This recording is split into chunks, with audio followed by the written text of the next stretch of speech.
Thank you. What a privilege to be here. Each and every major world religion holds charitable giving among its highest virtues. So I hope you will join me as we each in our own way pray.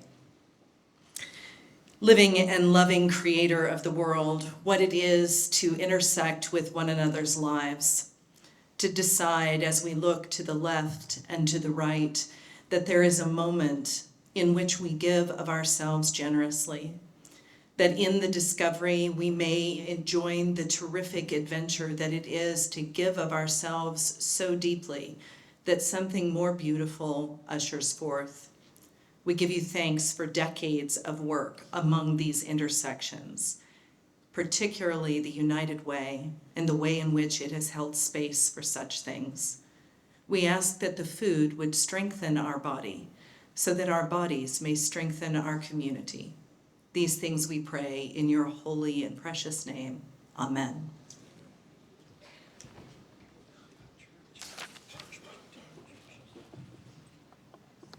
Thank you very much, Reverend.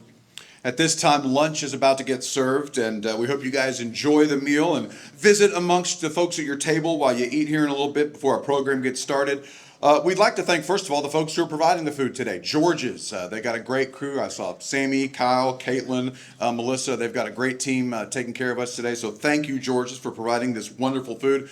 Also, this wonderful building right here, a huge thank you to Baylor. They provided this building today, the external affairs team. So let's give them a big round of applause. This is a great facility and allowed us to use it today. So thank you. Events like this don't happen without some great sponsors as well. We'd like to recognize our Centennial Visionary sponsors for today's luncheon. Bob and Aaron Davis and H&B Packing Company, thank you for being longstanding champions of United Way's mission.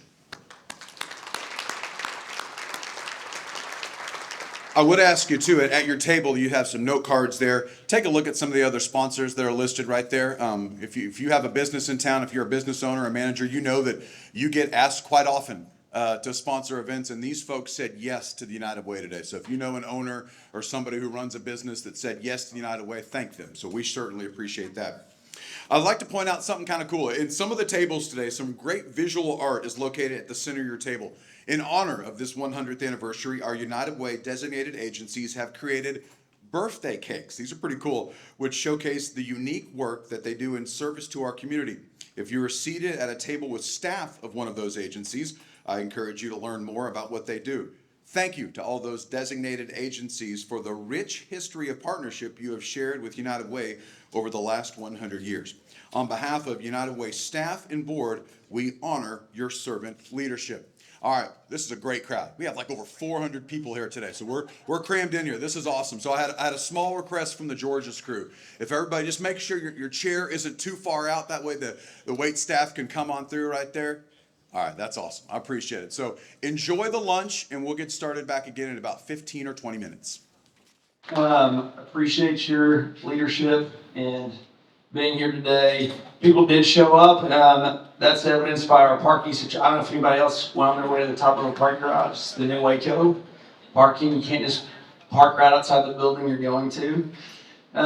It's an honor to welcome you today to the 100th year banquet of the Waco-McLennan County United Way. I want to take a moment and pause to thank my co-chair, Judge Felton. He was talking to me the other day about fond memories of that first year of the United Way that he had. He'll give me back for that probably tenfold. He doesn't need to prep for it like I did. It's an honor to stand before you here today and extend a warm welcome to each and every one of you. Today we come together to celebrate not just a century of service, but also a testament of the power of belief, community, and unity. I want to thank everyone who helped prepare today's event. I know Betty Bauer played an instrumental role in this. I want to thank the board and the staff of United Way, Wendy and her team, and the board and all they do for Waco and our community to make Waco a stronger city. It does not go unnoticed. I know there's United Ways all over the country, but an organization like this really represents what Waco's all about. I was just thinking about the words of this organization. The combined words, United Way, really sums up our culture here in Waco. Moving forward, And the United Way really is the Waco way. I've heard consultants, business CEOs who've come into the community recently or entered the market, folks who have moved here, just different people who have commented on the spirit of collaboration and noted that Waco and McLennan County go further faster because of the ability of multiple stakeholders to gather together, corral around a common agenda, and work collaboratively. This is becoming more and more rare in this country. So I implore this community to continue this legacy. I implore government, schools, and businesses, and team members to continue to work hard strategically together to get along, to like each other, to find that common ground and build that united agenda, because we're going to go further faster as a community. I'm so thankful that that is the unique culture of Waco and McLennan County. The cause of United Way is what it's all about. Citizens of our community taking care of one another, and that should fill us all with immense pride. It's heartening to witness the compassion, the generosity, and the selflessness that define our community. In the words of one of my favorite scriptures, Isaiah 61:4, we are dedicated to building our city's foundations for the next generation and ensuring a legacy of restoration and opportunity for all. We know there's still a lot of work to be done. There's a lot of challenges facing our community, but also there's a lot of opportunities. And we stand at a pivotal moment in our city's history where the actions we take today will shape the future generations to come. Today marks not the end of a century, but the beginning of the next chapter of our journey toward a stronger and more resilient Waco. Thank you for being a part of this remarkable legacy. Your unwavering commitment to our community is incredibly meaningful. Welcome to the next 100 years of service, and thank you for being a part of the team that is strengthening our community every single day. Thank you so much. Thank you so much, Mary. Thank you so much for being a part of this today and your support of the United Way's mission and leadership in our city for the last few years. We appreciate you being here, and we're going to miss having you as our mayor. It's also my privilege at this time, I think you heard a little back and forth there, we're now going to welcome to the stage our second honorary co-chair of today's event, and also a former United Way board chair, McLennan County Judge Scott Felton.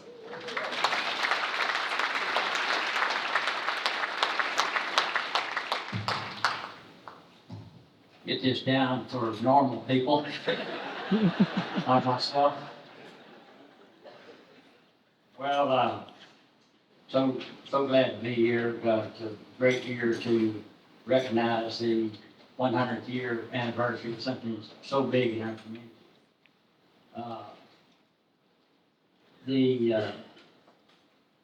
Is the baby mayor of Waco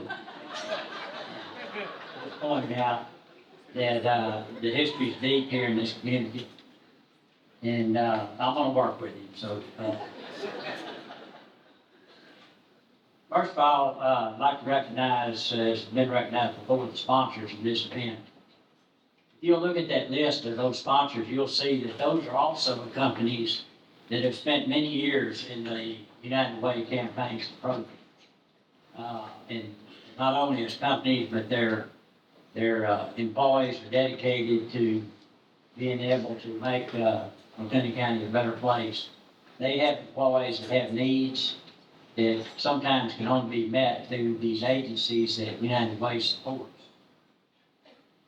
I was not at the first anniversary mayor, but I wasn't far behind. But there's some families that's in this community today that were involved back then, and through generations, the families are still involved as we speak. I see Bill Clifton and David Lacey and other folks that for many generations have supported this organization. They not only supported with their individual efforts, but they've brought in other folks. In other words, their influence has brought other people in to make this a larger and more impactful organization than it was when it started. I think that the networking that goes on with the United Way process is very important. It's actually not only a great thing to do for a community, but it's a fun thing to do too. Anytime you can work shoulder to shoulder with your neighbors and friends, and succeed, it's a great accomplishment. So I think it's important for a community to have common efforts to make the county a better place. The baby mayor asked me, how did I get started in United Way? And my background is banking. I'm a reform banker. And as you know, like a lot of organizations, banking is generally one that's in a community that really understands that the long-term future for a community is important. So they put their bankers out in the communities to work on different projects, whether it be economic development or United Way organizations and things like that. I started working in economic development because I was a banker, and it was good for the bank. But it also was a way to directly or indirectly help those in need by creating more jobs and higher quality pay and making this a great place to live. My mother advised me that I get more directly involved with the organization so I can actually see the results of my efforts. So I volunteered for the board of Caritas. Was my first step into it. And the old Caritas building, you may remember, is now the Dr. Pepper Museum. But you actually walk through those folks that came to be served to go through your board meetings and those kind of things. And so you had a chance to kind of visit and see exactly what who was benefiting from your efforts. And that was very impactful. The statistic back then was around 80% of the people that were in dire need were women, young women, very young women, children, and older women. And there was no primary source of income coming into the family. And there was electric bills that needed to be paid, there was housing needs, transportation needs, and those things. And then on the older folks, it was prescription drug assistance, and keeping the lights on as well, and leading to medical care. And so I could see how that action that maybe I was a little bit involved in could actually help somebody down the road. So I think that was an eye-opener for me that what you do in the community is important, and if you're going to spend a lot of effort doing something, be sure that you can see the result of what your efforts are. One of the things that's been interesting is all the different people that have taken the leadership positions in United Way. And I saw Rosemary May Rayfuse back here a while ago. That's the most prolific volunteer I've ever seen in my life. And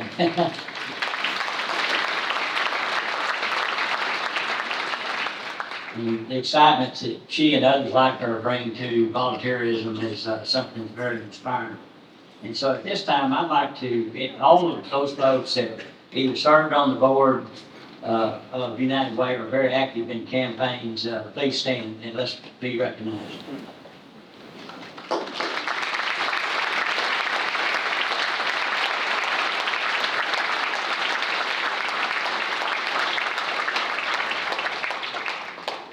I think you can see a cross section of the folks in our community that get involved in this very good. One of the most important things that happened in the history of United Way was the fact that there's a lot of focus on when someone's giving money, how much that actually goes to benefit those that were supposed to be beneficiaries. So in 1970, a group of local business leaders recognized this and set up the Greater Waco United Fund Foundation.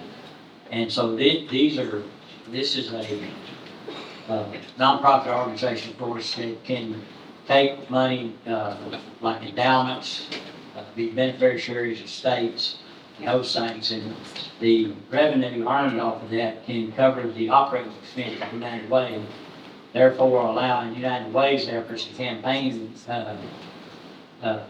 raising to go to the beneficiaries without the cost of delivering that service to them. That's it still exists today, and it's something that consider how to take part, be a part of. One of the original creators of the foundation was Tom Scriven, who Mr. Scriven was born and raised in Waco, and built his career, raised his family here. I knew Tom Scriven. He and I were on the bank board together back when I first got into banking, and he was a true gentleman. He passed away in 2019.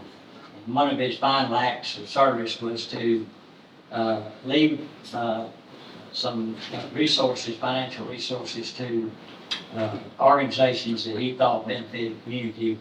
And United Way Foundation was one of those as well. And so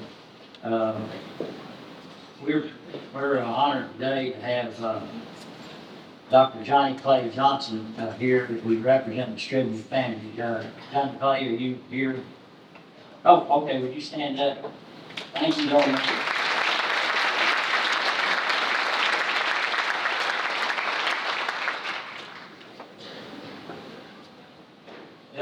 There is so many opportunities to be able to help United Way, whether it's financial or whether it's sweat equity into helping out, raise money, be a part. If you work for an organization that supports United Way, participate in it, help be a monthly contributor, deduction from your paycheck.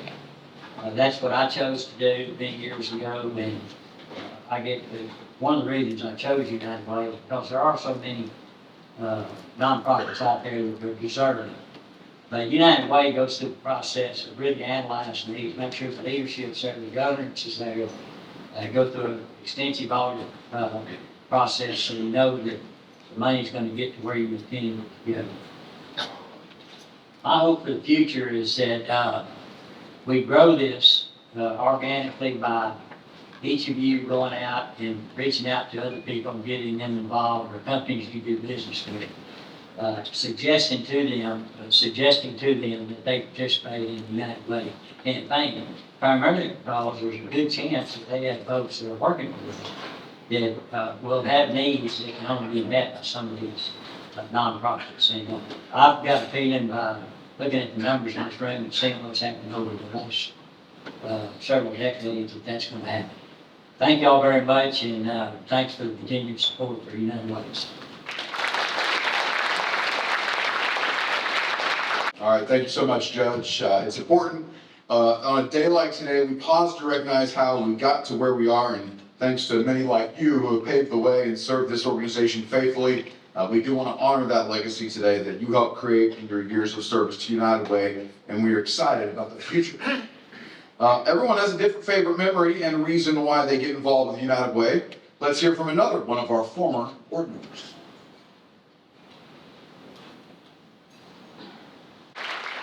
Howdy. Boy, it's an honor for Lynn and I to be here today and help recognize this tremendous event, 100 years, that's just incredible. I had the whole idea and foundation of United Way, where they combine their resources and work with individuals and increase the quality of life exponentially in this great community. And with that in mind, I'd like to present a flag to our current board president, Big T. Carpenter, on behalf of myself and our senator, Brian Bergwell, our state senator, who couldn't be here with me.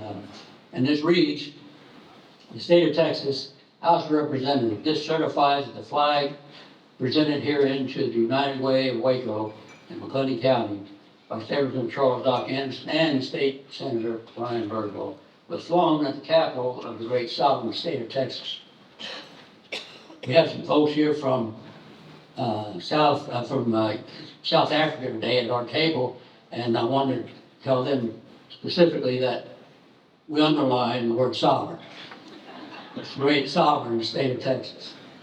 And in honor of the 100th year of outstanding service in this great state to McLennan County and Waco. To witness thereof and pursuant to the authority vested in me, I have here to set my hand and seal of Austin, in Austin, Texas, this 26th day of March, 2024.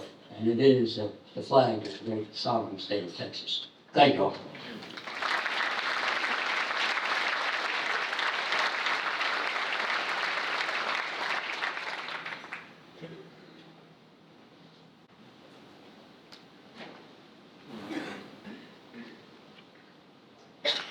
Thank you, Doc, for that flag.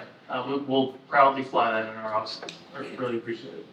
As Dan said, I'm JT Carpenter, and it is my honor to serve as board chair of United Way Waco, McLennan County, on behalf of Texas Farm Bureau, where participation in the United Way has been part of our DNA for decades. Before we go any further, I want to recognize several groups of people that are here with us today.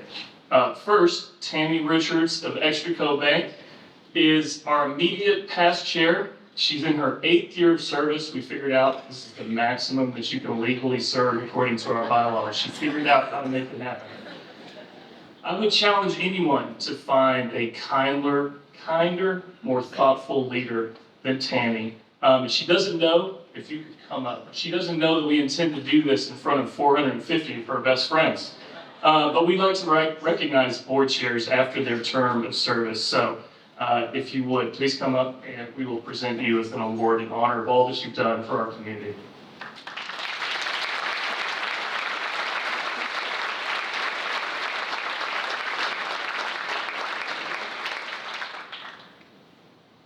Thank you so much. It has been really one of the great honors of my life to serve on the United Way Board and to serve as chair. And I'm so excited about the future. JT is amazing, and we are very lucky to have him as board chair. And I'm so happy to see all these great faces here today. Thank you.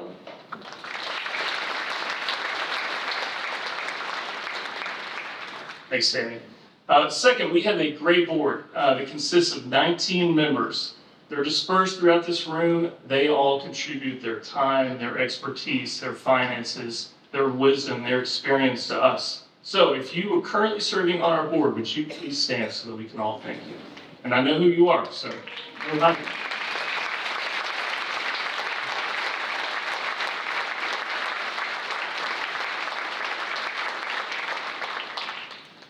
United Way staff may be small in number, but they make up for that in will. I'll introduce all 5 together, so if you would, please hold your applause till the end. Lorena Ortiz is Administrative Services Manager, wherever you are, if you will please stand. Haley O'Connell, Director of Impact and Engagement. Karen Brown, Director of Finance and Administration. Our newest team member is Alan Holt, Director of Resource Development. And finally, our fearless leader, AKA Cat Wrangler, AKA CEO, Wendy Ellis.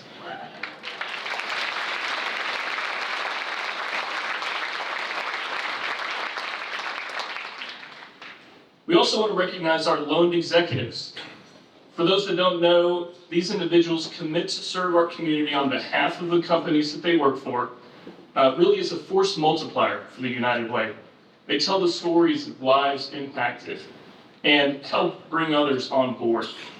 We have roughly 20 loan executives that are here with us today. So if you are a current or former, and I'm placing an emphasis on that word former, if you are a current or former loan executive, would you please stand so that we can thank you?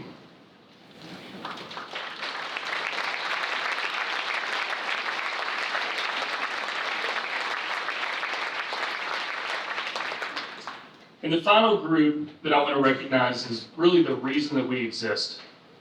United Way of Waco, McLennan County is a convener, we're an advocate, and we're a fundraiser. But ultimately, we exist to support and to strengthen the many wonderful nonprofits of our community. In this latest funding cycle, you helped provide funds to 44 local nonprofits as either funded partners or designated agencies. But funding is not the end of our story with these organizations.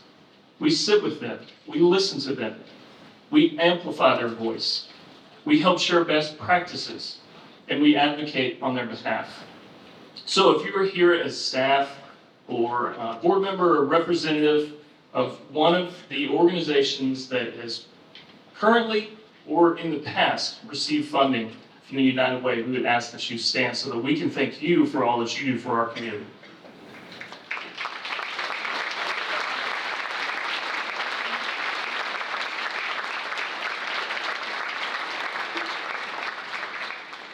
Now I would encourage everybody that's here to take a look at this card that's on your table.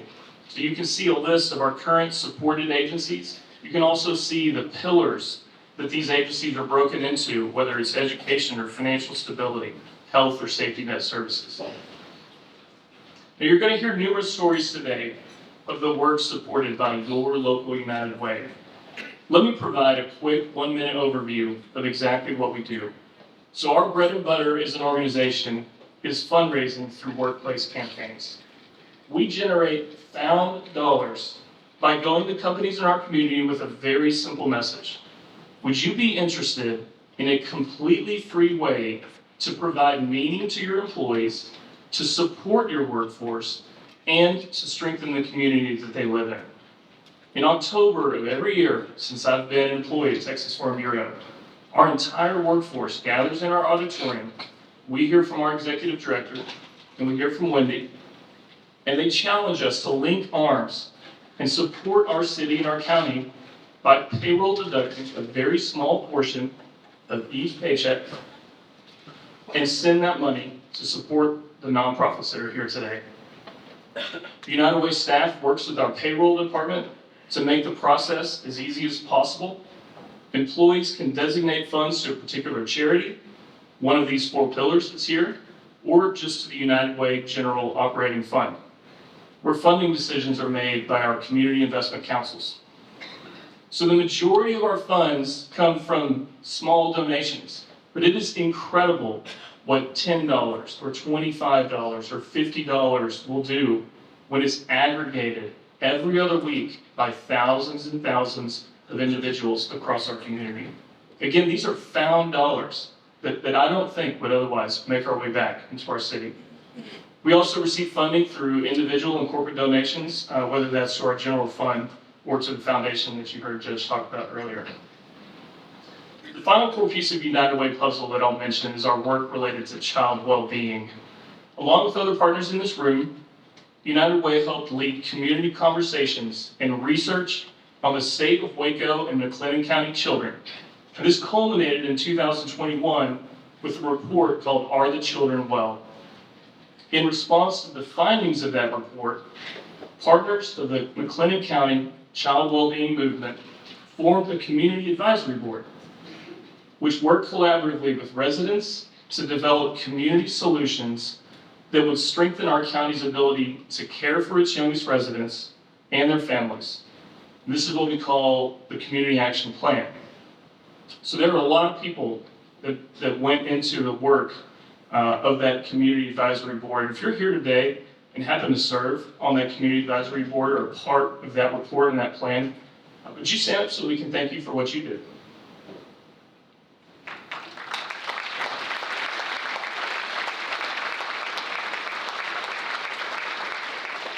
Now, the creation of this report and the Community Action Plan is simply the beginning. Since releasing the Community Action Plan, United Way created 4 work groups, and they're made up of approximately 35 community organizations. They're working on the implementation of each of the focus areas identified in the Community Action Plan. Those meetings are already underway.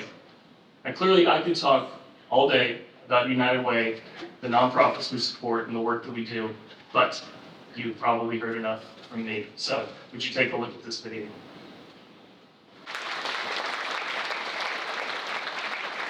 And we appreciate you providing that employer perspective. So we want you to hear now directly from one of the local nonprofits that's been a recipient and steward of United Way dollars, and I think that we would all agree provides critical services to members of our community. Dr. Jackson Griggs is CEO of Waco Family Medicine, a community health center that serves 61,000 members of the Central Texas community, and one of United Way's longest partner agencies. With 20 years in family medicine, Dr. Griggs has trained 150 residents and co-authored 30 peer-reviewed articles in medical and psychological literature. In addition to serving on various state and regional boards, Dr. Griggs is a member of numerous local nonprofit boards and chairs the Waco Family Medicine Institute, which operates a family medicine residency where he himself trained and was chief resident.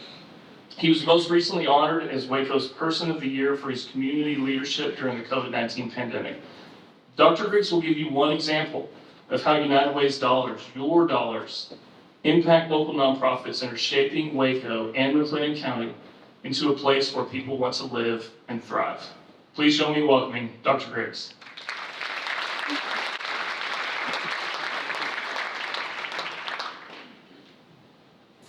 So I was in Reagan National Airport a few weeks ago, sipping mediocre airport coffee, and I was tired from the slog of emails on my phone.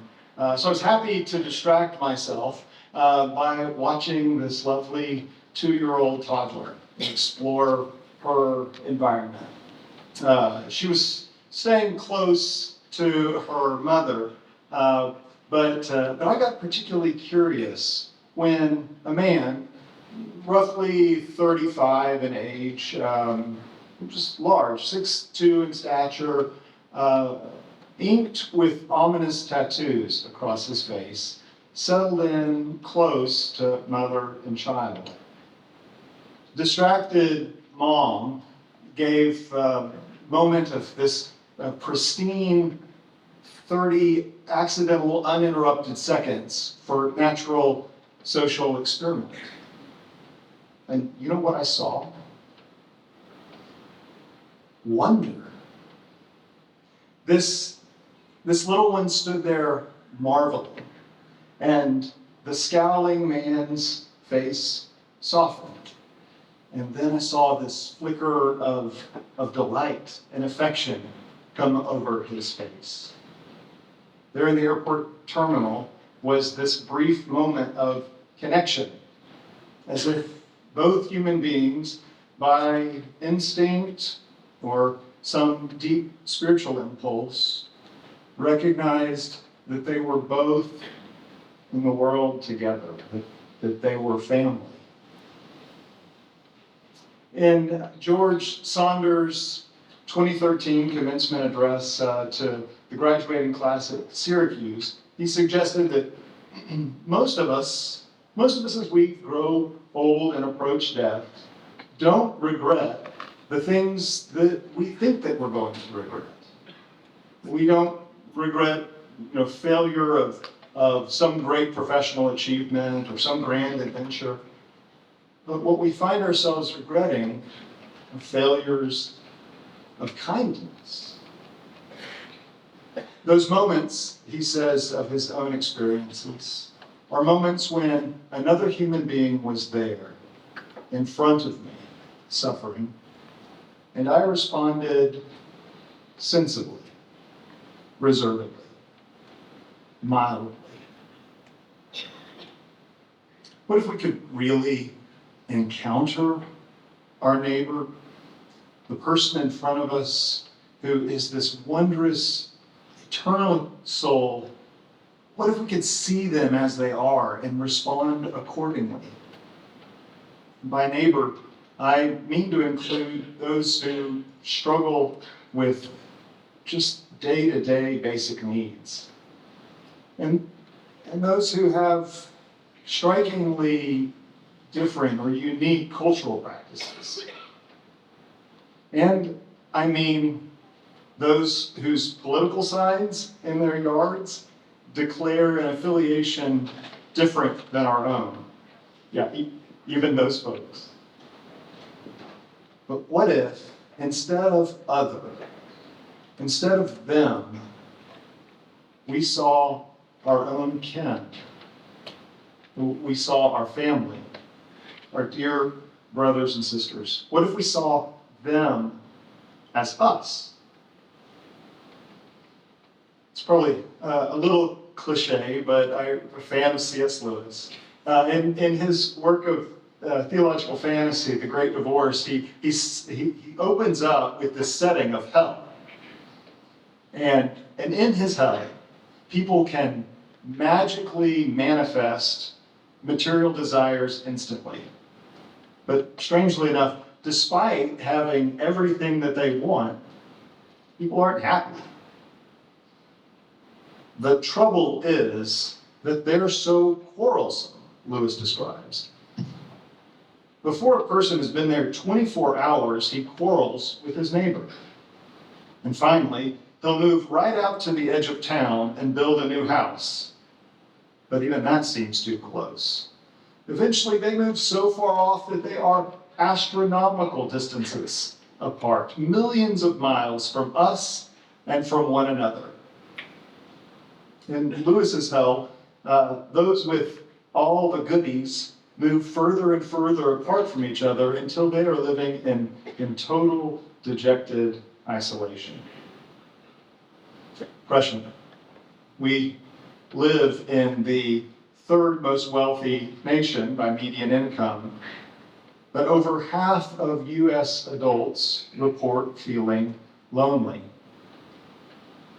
Along with the isolation that has emerged over the past 10 years, we have seen an aggressive climb in that same period of anxiety, depression, and substance use disorder, to the degree that now 1 in 3 adults in the United States have a diagnosable mental health condition or substance use disorder. The US Surgeon General recently highlighted this connection between loneliness and poor mental health. He emphasized also the research findings that isolation, loneliness, increases the risk of heart disease, stroke, dementia, and premature death. Our loneliness is killing us. But on the other hand, social connection and the science supporting it suggests that human connection is healing.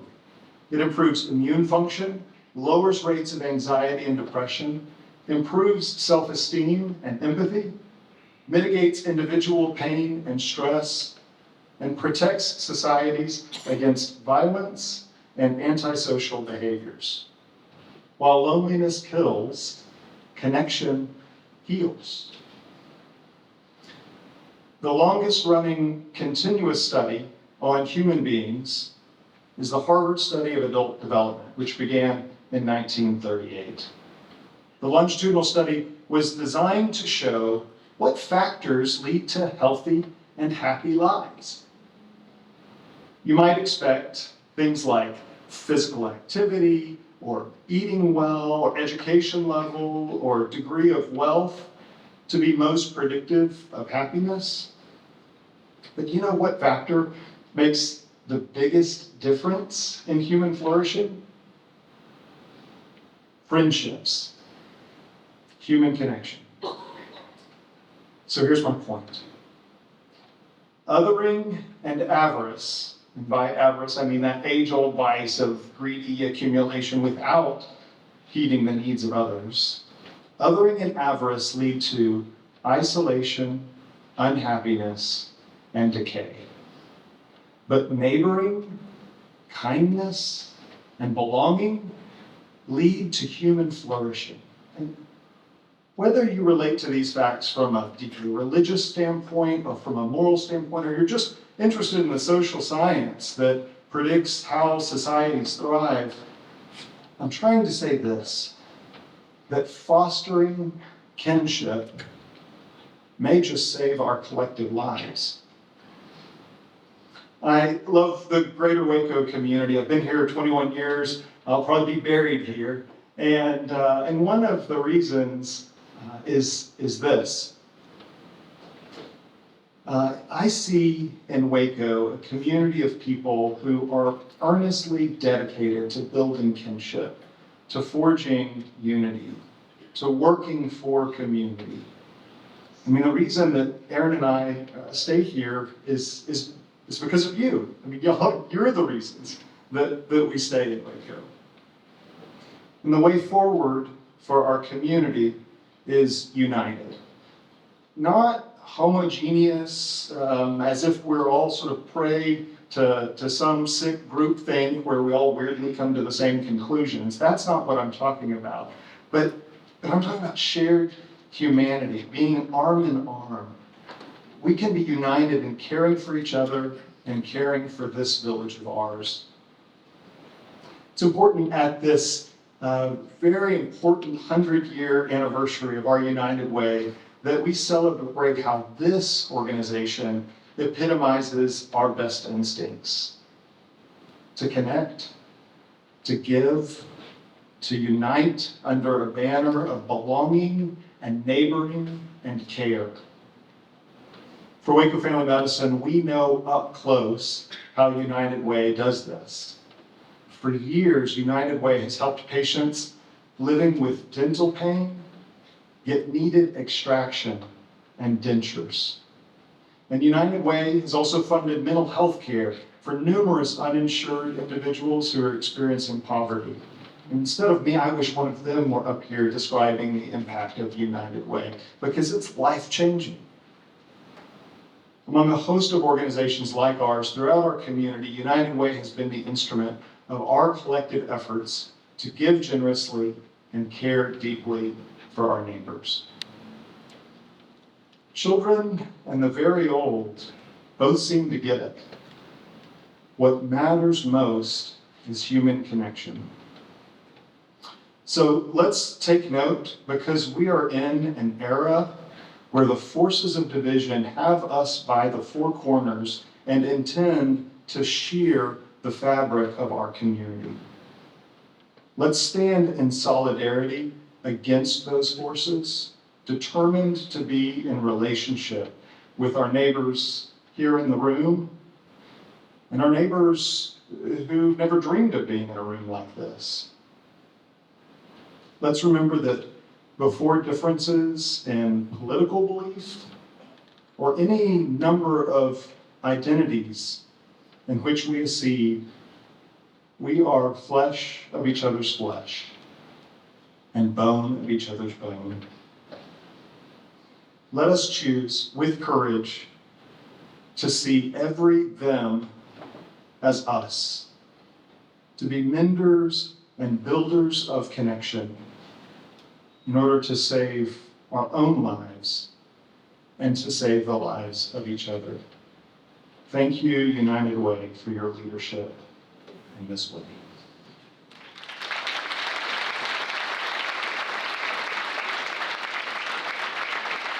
Very fortunate to have your leadership here in Waco. We're so fortunate you've made this your home as well. One of the things I really love about the United Way is it gives everyone the opportunity to be a philanthropist. No matter who you are, where you work, or whether you give $1 or $1,000, guess what? You're a philanthropist. Your gift, combined with the gifts of thousands of members of your community, impacts not just one local nonprofit, but dozens. I think it's important to remember that here at United Way, we are in the business of changing the trajectory of people's lives one person at a time. Well, right now, I'm really excited that you guys get to hear from someone pretty special right now. Our keynote speaker for the afternoon, because although he is extremely well traveled, he has chosen McLennan County to put down roots, and he's about to tell you why. Sherman Ayers has a broad background in corporate management, spanning a career of over 30 years with Mars Incorporated. He served as quality assurance manager, operations manager, and plant manager of sites in Columbus, Ohio, Vernon, California, Albany, Georgia, and right here in Waco, Texas. Corporate management led to extensive travel across Canada, Mexico, Europe, Japan, and Russia, creating a diverse understanding of the global business community. Upon retirement, he founded S.R. Ayers and Associates, a business consultancy. Mr. Ayers currently serves on the boards of Alliance Bank Central Texas, Startup Waco, the Steward Board of St. Luke A&E Church, and is the board chair of the Waco Foundation. We are so fortunate that Sherman chooses to make the Waco area his home still as he resides with his wife Josette in Lorena. Please join me in welcoming Sherman to the stage today.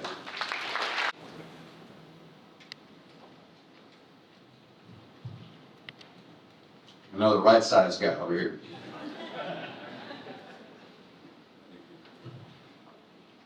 Good afternoon. First, let me thank Wendy and her team and the board for inviting me to speak with you today. It's been mentioned for any organization to carry on for 100 years is quite an achievement. So thank you for carrying on that great legacy of the United Way. Now, if you predicted that I will speak on the topic of the role of the nonprofit in our community, you will have been absolutely correct. Because the fact is, when you peel away this beautiful environment and this wonderful lunch that we've been sharing, that's the reason why we're all here. As I was preparing to speak to you, I kept returning to the words said to me by one of my dearest friends, who essentially said, to paraphrase, speaking about the role of nonprofit is, of course, expected and rightly so. However, how you came to the world of the nonprofit is equally important and interesting story that people would like to enjoy hearing as well. After I thought about that, it occurred to me that the majority of the people in this room have probably forgotten more about the nonprofit world than I may ever know.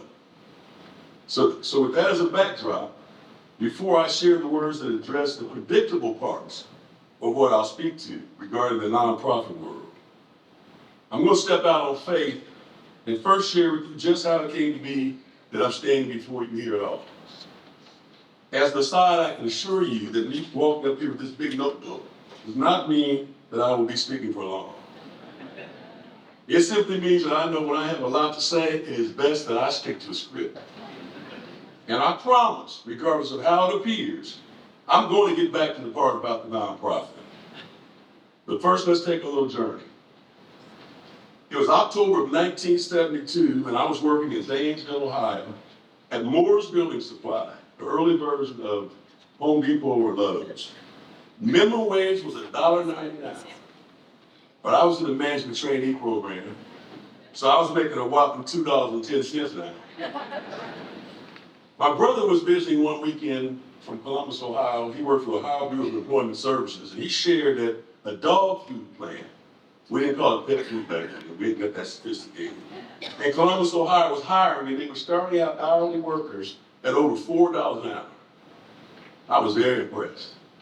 So much so that 2 months later, on December 4th, 1972, as a 19-year-old string bean of a young man, I walked through the doors of Cal-Can Pet Foods, today known as Pedigree, having no idea that I had joined the pet food division of Mars Incorporated, a global family-owned business, nor that it would be one of the most impactful decisions of my life.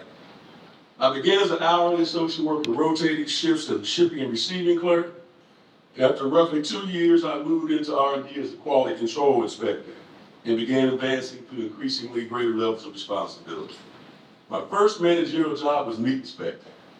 Love that job. Each morning I put on my uniform, I slid a thermometer on the one hip, a 9-inch boning knife on the other. I put quality good tags in one pocket, quality bad tags in the other pocket, and headed out to the meat aisle. No meat got unloaded until I blessed it. As you can imagine, I was a very popular guy with the truck drivers. I remained in the quality area for 22 years, ultimately becoming the department manager before relocating in 1994 to the Cal-Can plant in Southern California as operations manager. 9 years later, after plant manager assignments in Albany, Georgia, and here in Waco, Texas, in the confectionery division of Mars, I retired after completing 31 years of service. This isn't in my notes, but I can assure you that taste testing in the confectionery plant was a lot more fun than the confectionery plant. I took to retirement like a duck to water. As it turned out, my Mars journey was not quite over. In 2010, I was asked to return as a consultant charged with accelerating the learning curve of new plant managers into the Mars culture. It was an offer I couldn't refuse. In that capacity, I worked with most of the plants in North America until 2019, when I retired again, I think. And that aside from a few dips and turns along the way, recaps how it is that I'm standing here before you this afternoon. I've come to believe and flatter myself that my personal life journey is pretty doggone amazing, particularly if you knew the first 19 years that I didn't cover. Humble, meager beginnings, to say the least. That said, I believe an equally interesting and important aspect of my life's journey is the fact of how I got, not how I got to Waco, but that I stayed. Why did I stay? Well, I'm glad you asked that question. I knew three things, only three things when I took the assignment to come to Waco. One was that I'd heard the name Waco in some of my favorite old cowboy movies. Two, I knew about the tragedy at the Branch Davidian compound. And three, I knew as soon as I retired, to quote another old cowboy adage, that I was going to be on the first train out of Dodge. But then something strange happened. When it came time to leave, and knowing I can move anywhere, and that's anywhere with a capital A anywhere, my wife and I couldn't come up with any good reason to do so. In fact, as we made an actual list of pros and cons, it wasn't even close. But why? Was it because we loved the weather? Well, growing up in Ohio, I can tell you, yeah, that was in the plus column. Because we loved our church family? Yes. What about the cost of living? Of course. Friends made? For sure. Was it the bass fishing? Absolutely double yes. All these things are true. Though to paint a clearer picture at this point, I must digress just a little bit. My father was a minister in the African Methodist Episcopal Church, usually abbreviated to be called the AME Church, which is frequently known for moving pastors. I grew up living in parsonages. By the time I got to Mars Incorporated, I had moved 4 times and went to 8 different public schools. Once with Mars, I moved 4 more times. I say it jokingly, but I think left to my own devices, I could be a hermit. But I began to understand the unintended consequences that result from a nomadic life where the dust never quite settles. Like those snow domes that you shake with the snow in them. Every time my dust started to settle, somebody picked me up and gave me another good shake. That was my life before settling down in Waco. Now back to explaining why and closing in on the world of the nonprofit. Once the decision was made to stay, my wife occasionally, and I use that word occasionally very intentionally because she was way too smart to hug me too often, would say something like, you know, you have too much to offer to stay on the sidelines. You should think about how you can contribute and give back and get more involved in the community. And remember, I spent my entire life in the for-profit world. In fact, I don't think I ever said the word non and profit in the same sentence before I retired. But this feeling kept gnawing at me. And I began to see how people went about giving back. How people actually strengthen their communities, help their neighbors. Suddenly I started seeing all the good that is directly linked to the nonprofit world and organizations like the United Way. I started feeling not only the need to get involved, but the responsibility to do so as well. I started thinking about just what do I have to contribute? How can I be an asset to the community? And that's when what I've been struggling with all along hit me. I had never stayed anywhere long enough to really understand or be part of this thing we call community, much less understand the role of the nonprofit in the community. That's when I had my breakthrough moment and realized and understood the draw of why I stayed in Waco and couldn't leave. And it's sitting right in this room, and I can assure you, Jackson and I did not have a conversation before I say this. Collectively, you are the reason that I stayed in Waco. And who are you? You are the nonprofit sector. And in my humble opinion, the heart of this community. So as you all know, to me, Waco is like the little engine that could. And you, my friends, are the engine. My first involvement with the nonprofit community came when I accepted a consultancy capacity and interim leadership position at community and schools. I was suddenly managing a group of individuals who were doing their jobs for an entirely different reason and perspective than I had ever experienced. Now, I must tell you, going from managing in a global for-profit business to a nonprofit was like getting thrown in the deep end of the pool.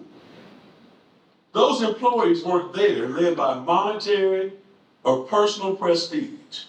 They were there because in this great big thing we call the human experience, some people just have the heart to serve others, to help their neighbors, to help someone other than themselves, despite the fact that it often isn't rewarded as lucratively as many other career choices.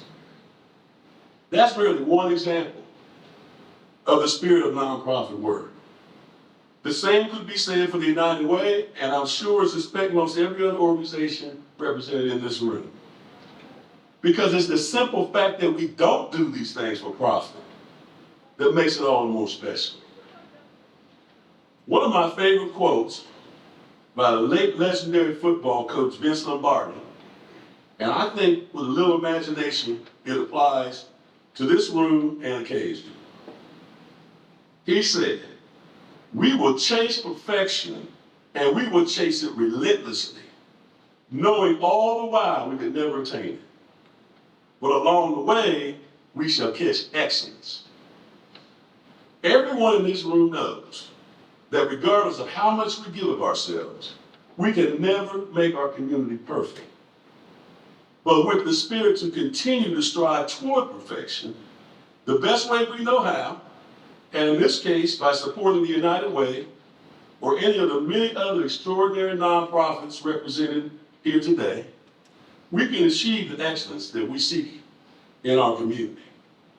If you are in attendance and as a guest and not involved in the nonprofit community, you owe it to yourself to give it a good hard look. And supporting the United Way wouldn't be a bad place to start. I can assure you, if a Rolling Stone like myself can find a place in the nonprofit world, you can too. So I'd like to conclude my remarks with a rousing thank you to United Way specifically, and to every other entity and individual in this room for the work you have done and continue to do to support the nonprofits of the greater Waco community and McLennan County. With people like you that love this community and have such a philanthropic spirit, I believe the sky's the limit for Waco, and I'm proud to call it my home. Thank you. Thanks for reminding us why Waco and why McLennan County. All right, you guys hear the common theme going around today about creating local impact for a unique community? That's what first inspired me to get involved with United Way, because although it's a global brand, the dollars raised here at United Way of Waco-McLennan County don't go off to a national corporate office, but stay right here in McLennan County and go directly to those local nonprofits, some of whom we've talked about today, and they're listed on those sheets on your table as well. You might have heard us use the phrase local giving, local impact, and that's what we mean by that. So by giving to your local United Way, you are taking care of your own neighbors. I'd like to point out that you all have a local giving, local impact sheet at your seat. You didn't think we were going to ask you about that, did you? I would encourage you all to take it with you today because it has highlights of our story, and if anyone asks you why United Way, you'll have the answers at your fingertips. So at this point in the program, you might be wondering, what's next? Well, you can expect from United Way the next 100 years. What can we expect? What are the dreams and aspirations driving the child well-being movement's work? And how can I be a part of leaving McLennan County better than I found it for the next generation? Well, I've got two very special people who would like to answer those burning questions. Please join me in welcoming to the stage our fearless leader, CEO of United Way of Waco-McLennan County, Wendy Ellis, joined by the very reason she wakes up each day to do this work, her son, everyone's favorite Ellis, Joe.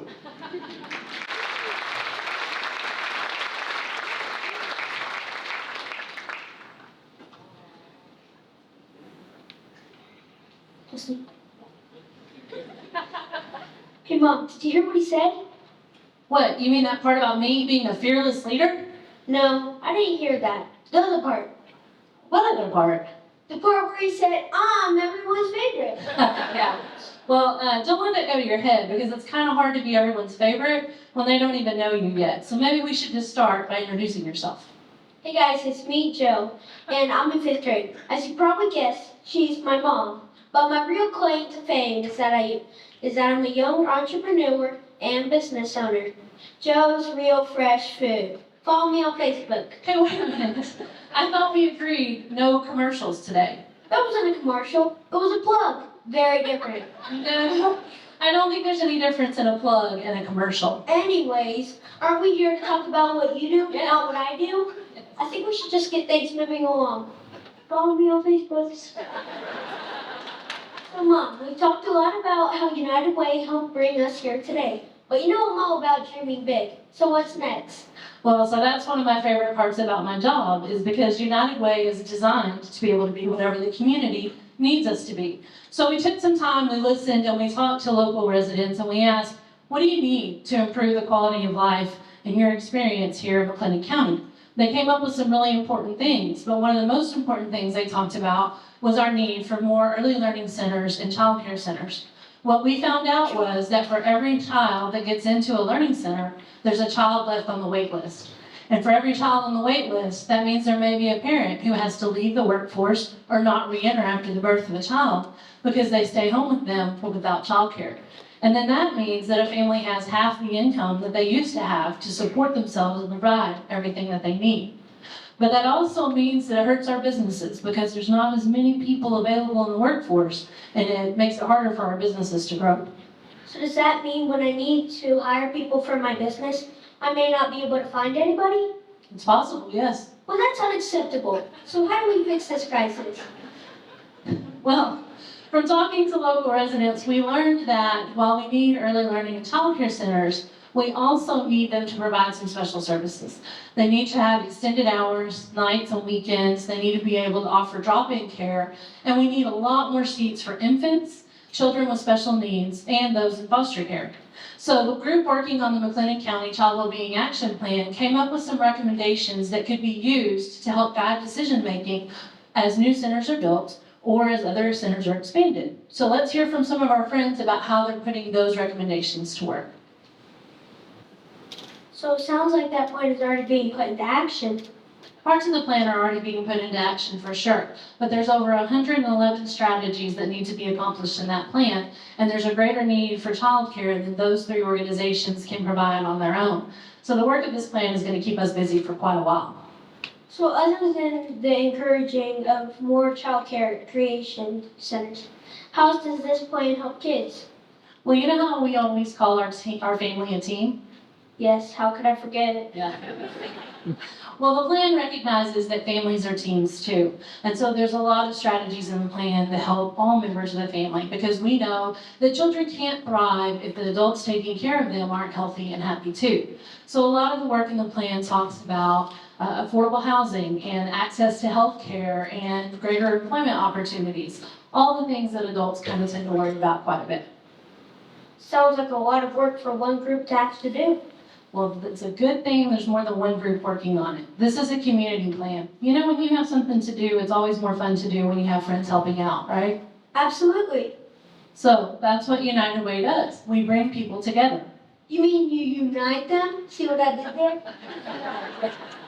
Yeah, I see what you did there. May I continue? By all means. Okay.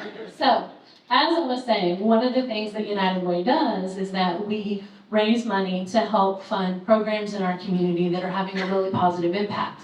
But beyond that, we unite people behind a common purpose. We go out and we look for all different kinds of people and organizations, and we bring them together to share their ideas and share their opinions and come up with the best solutions for our community.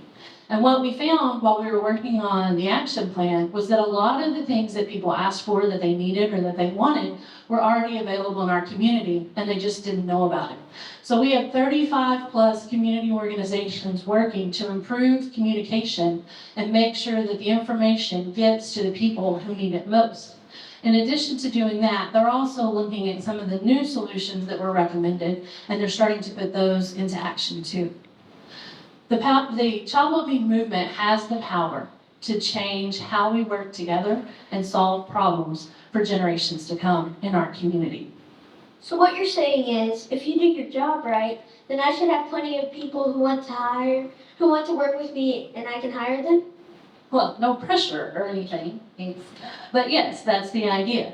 If you do a good job running your business and you treat people the way you want to be treated, the goal is that you'd have the best place in Texas to build your business and raise your family. So, now that you've heard about everything we've been working on today, from a kid's perspective, what do you think people need to know? I made some new friends earlier today, and I would like them to come up on stage and help me answer that one. Come on up, guys. But I keep coming back to one question that adults ask kids all the time. What do you want to be when you grow up? I wanted to be a lawyer when I grew up, but then my attorney father said that absolutely not. What do you want to be when you grow up? Kind of corny. I'm already doing it. I'm a rowing coach. Kids, or adults for now, always have great answers to that question. But sometimes adults forget what their dream was. So to all the adults in the room here today, since you're here, you can help us live out our dreams. And if you do your part with United Way, I can promise you that we'll do ours for the generations to come. I'm going to remind you that you made that promise. You always do. So the preschool that Joe attended put an emphasis on having kids on stage, whether it was speaking or performing, because their thought was that Americans' #1 fear is public speaking. And that if you could get a child comfortable on a stage at age 3 or 4, then that was a challenge that they wouldn't have to contend with as an adult. Their theory seems to be proving up, at least with Joe.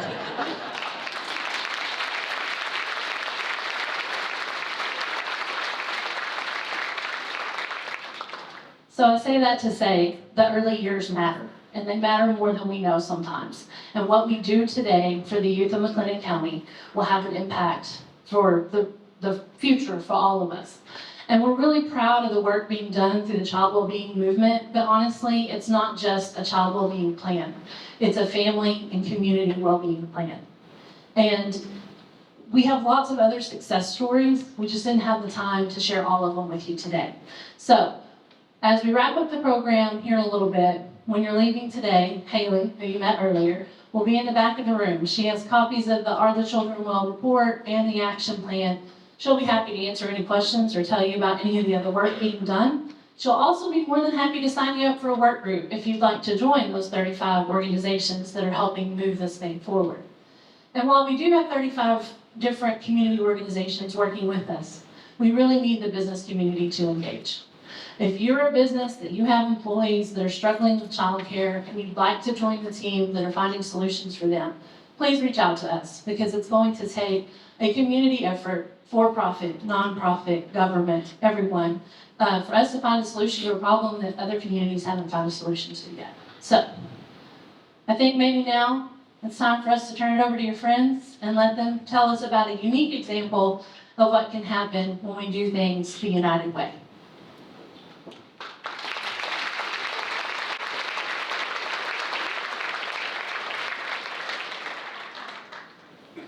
Sure.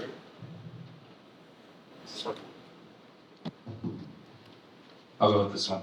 For starters, this is an incredible event. Wendy, I really thank you for inviting us and everything. I just want to tell a quick story really about our involvement with United Way, and I'll turn it over to Marcus, who's much more exciting than this stuff. So I moved down here about 2.5 years ago to start a rowing program in a town that doesn't really know anything about rowing, but has such an incredible opportunity to serve the youth. And I met with the late Pat Miller. I met with Dr. Sharon Shields to try and really start rowing, which has this correct reputation as sort of an elitist sport, and work with the underserved youth. And I think it was Dr. Shields that was like, we got a little bit of a thing to think about with the swimming. And this was during peak pandemic, and I met with Wendy. I didn't know Wendy. Wendy didn't know me. She was like rowing. And you immediately put into action what's now led to hundreds of swimming lessons. She connected us with the right people it's, I think we're now up over 500, 600 swimming lessons. So I just got confirmation of about 200 more. And it was you that, not everything has to be a financial transaction. I just needed united. I mean, you really did that. You really sat with us and pointed us in the right direction. And what's really cool is that from that moment, where we've been now, Marcus and I'll turn it over to him in a sec. So through our youth program, where they're introducing them to the sport, through bringing in different teams to take advantage of what we consider Waco's best asset, McLennan County's best assets, its waterways. Marcus and I were just up in New Jersey for a celebration of adding faces to the sport of rowing, where there's other organizations like ours that are doing the same work. And I have to tell you the truth. Mike Tatey, many of you might not know, but you've probably seen him coaching. It was 2004 Olympics. He's multiple time gold medal winning coach, arguably most famous coach in history. He got up there and named 3 organizations, 3 rowing programs in the entire country where he sees the future of the sport going, and Waco is one of them. So from 2.5 years ago, just getting kids in swimming pools and learning how to learn an essential life skill, to being in a gala just like this, and having Mike Tatey, a little bit of pressure, but Mike Tatey go, 3 programs that he sees the future of the sport in the entire country, and Waco, Texas, McLennan County is one of them. It's pretty special. I'll turn it over to Marcus. Hi everyone, and I apologize, we won't be as coordinated and as cute as Joe, but I'm gonna lock in my inner Joe to get some confidence here. I was feeling real good until like the last 10 minutes, and I'm like, oh, we have to go after that. But my name is Marcus Brown, the head coach and director of youth development for Waco Rowing Center, and I'll just give the perspective of someone who recently moved to Texas. I guess not recently anymore, moved here in July, and I came from Seattle. But I'm originally from Philadelphia, and the good part about Philly was that we have a river similar to the Brazos that it cuts right in between the middle of the city, so it separates West Philly from like North Philly, and we have a row of boathouses there that are lit up at night, very visible, but it's very hard to get access to them. And that's something I grew up with. I had enough luck, and I guess I worked hard enough that I was able to go to these boathouses, but for someone just off the street, it would be very hard to have access to them. I rowed at a small Catholic school called LaSalle University, and that was my only taste of the real public speaking, and we had a class of 8 people, so this is a lot different. And through LaSalle, I rowed there all 4 years, fortunate enough to be the captain that very last year.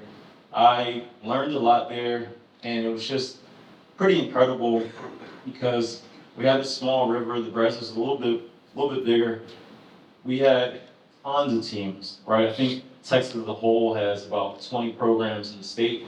It's at least that just in Philly alone on a 3-mile stretch. So you have a lot of energy, a lot of crews to compete against, but it is very flooded, and a lot of people look for different things. So for our winter training, when we get cold up in Philly, we would go down to Miami, which was fun, but not nearly as nice water we have here. After college, I trained a little bit at a club named NAC, aspirations to make the national team with Olympics. Fell short of that, but again, learned a lot of things along the way.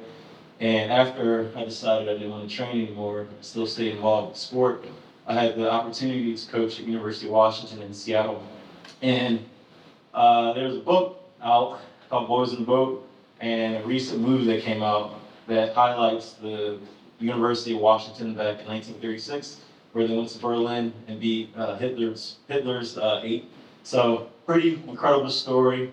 The book is better than the movie, but still really, really good.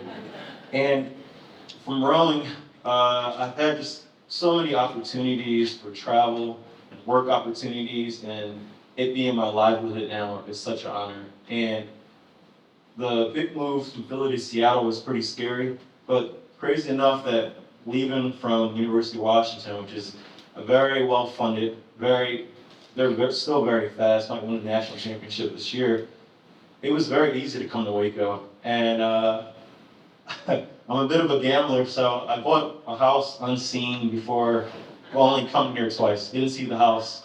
Tracy Guillory actually sold me the house. And all I knew was that it was close. It was in East Waco, which I wanted, and it was close to the river. I love my neighborhood. I love my neighbors. And being here in Waco has given me a different outlook on even adulthood. So in Washington, I don't know if you guys know, the real estate is incredible, like incredibly expensive. I was paying $1,400 for a 300 square foot studio with my big Rottweiler. So even moving into a house now and being able to lay roots and to start something of my own has been really amazing here. I think what's really unique about Waco is that it's a small city, but also very big in its aspirations and inspirations of what we want to become. So it wasn't hard at all to move here, even though to the rest of the growing world at least, I seemed a little crazy. And it's been really an honor being down here. And now I'll get into the rowing show, which I'm sure you guys have been looking at the whole day, wondering what it is, what it actually is used for. I guess I'll put that out the rowing. But we have here is a single. So a single, you have one person with 2 oars to keep yourself balanced. And this boat, I'm pretty sure can support up to 200 pounds of weight. It's a very light boat. Most of the materials are carbon fiber, Kevlar, and fiberglass. So very, very stiff, very fragile. And this is what we have our kids rowing in. This boat isn't much wider than my hips, so it's very, very shaky. But it teaches people to not be afraid of the water, and it also teaches them independence on the water. One of the first things that got me hooked to rowing was being on the water and just kind of gliding. There's a city in Philadelphia that I've known all my life, but this is a very unique experience that it's really hard to replicate it. So, and I'm kind of telling you guys, come out and row as well. But here we have a run, a single, a little bit different from what you have in college where you have those big long 8s, and that's when you have that coxswain, that you have that stereotypical row, row, row. In single, you're just by yourself. You work on things that you wouldn't be able to work on because maybe the 8s are too noisy, maybe you just can't stay focused on what the coxswain's saying. So it's a very good boat to start your journey into rowing, even though it's a lot more tippy. And we're glad to have it here and glad to see you guys enjoying our boat. But yes, very light, very stiff, but also I think it's a step in the right direction for where Waco can be. Pass it over to Matt here. Yeah, we'll close out, but I just wanted to thank you guys. So I'm going to close with 2 things. I want to say 2 things. This is from everyone at the United Way. Number 1, we want to say thank you. We want to say thank you for 100 years. We want to say thank you for millions and millions of dollars donated and given. We want to say thank you for thousands upon thousands of lives that have been impacted. The other thing that we want to say is we want to say join us. If you haven't had an opportunity, please join us in what we do. Please run a workplace campaign. Give us a loaned executive or 2 or 3 or 7. Please consider volunteering time with the wonderful agencies that you see here. Let's all live united. Thank you so much for coming today. You're dismissed.